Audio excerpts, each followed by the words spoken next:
పెళ్లిళ్లలో కొత్త ట్రెండ్ మొదలైంది. పెళ్లిళ్ల కోసం లక్షల్లో ఖర్చు చేస్తున్నప్పుడు అనూహ్యంగా ఏదైనా జరిగితే పరిస్థితి ఏంటి?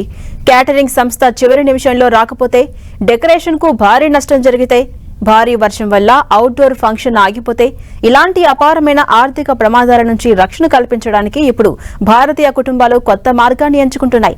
అదే వెడ్డింగ్ ఇన్సూరెన్స్. ప్రస్తుతం ఈ ఇన్సూరెన్స్ కు ప్రజల్లో క్రేజ్ పెరుగుతోంది. సాధారణంగా ప్రజలు కారులు, ఇళ్లు, ఫోన్లకు బీమా చేస్తారు. కానీ అన్నిటికంటే ఎక్కువ ఖర్చు పెట్టే పెళ్లిని మాత్రం బీమా చేయరు. అయితే ఇప్పుడిప్పుడే ఈ ఆలోచన విధానం మారుతోంది. ప్రజలు వెడ్డింగ్ ఇన్సూరెన్స్ పై ఇంట్రెస్ట్ చూపిస్తున్నారు. ఈ విభాగంలో చురుగ్గా ఉన్న ICICI, Lombard, Bajaj Allianz, Future General insurance, Oriental insurance, Tata AG, ఇతర బీమా సంస్థలు వెడ్డింగ్ ఇన్సూరెన్స్ ను అందిస్తున్నాయి. భావోద్వేగ నష్టాన్ని తగ్గించకపోయినా ఊహించని పరిస్థితుల నుంచి ఆర్థిక భద్రతా వలయాన్ని వెడ్డింగ్ ఇన్సూరెన్స్ అందిస్తుంది. గత ఏడాదితో పోలిస్తే డిసెంబర్లో అత్యధిక పెళ్లిళ్లు జరిగాయి. ముఖ్యంగా లగ్జరీ హోటళ్లు, హెరిటేజ్ హోటళ్లు ముందస్తు బుకింగ్స్ తో కిటకిటలాడాయి. యుఎస్, యూరోపియన్ దేశాల్లో వెడ్డింగ్ ఇన్సూరెన్స్ వ్యాపారం బాగా పెరిగింది. ప్రీమియం ధర కంటే ఆయా సంస్థలు అందించే సేవలు, కవరేజీలపైనే ప్రజలు ఎక్కువగా దృష్టి సారించారు. ముఖ్యంగా భారత్ లో హిల్ స్టేషన్లు, హెరిటేజ్ ఆస్తులు వంటి నాన్ మెట్రో డెస్టినేషన్స్ ను కొత్త జంటలు ఎంచుకున్నాయి.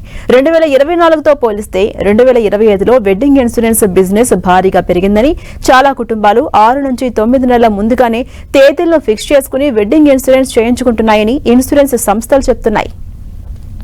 ఇక పీక్ నెలలో డిమాండ్ ఉండడంతో కొత్త జంటలు ముందుగానే వెడ్డింగ్ డేట్ ను ప్లాన్ చేసుకుని అందుకు అనుగుణంగా ఏర్పాట్లు చేసుకుంటున్నాయి. ఈవెంట్ స్థాయిని బట్టి 75 లక్షల నుంచి 7 కోట్ల వరకు వివాహ సంబంధించిన పాలసీలను ఇన్సూరెన్స్ సంస్థలు అందిస్తున్నాయి.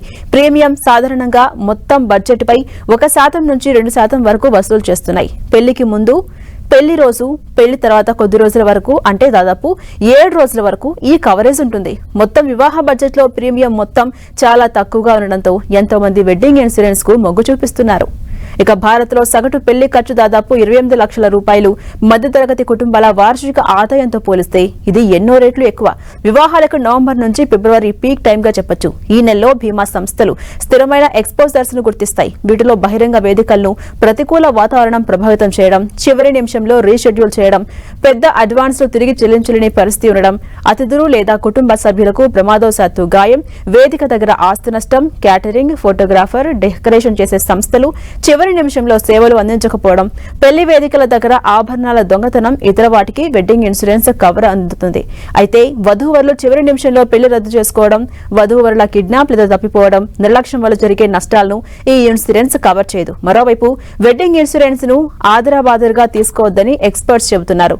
పాలసీ డాక్యుమెంట్ ను పూర్తిగా చదివిన తర్వాతే ప్రీమియం చెల్లించాలని సూచిస్తున్నారు.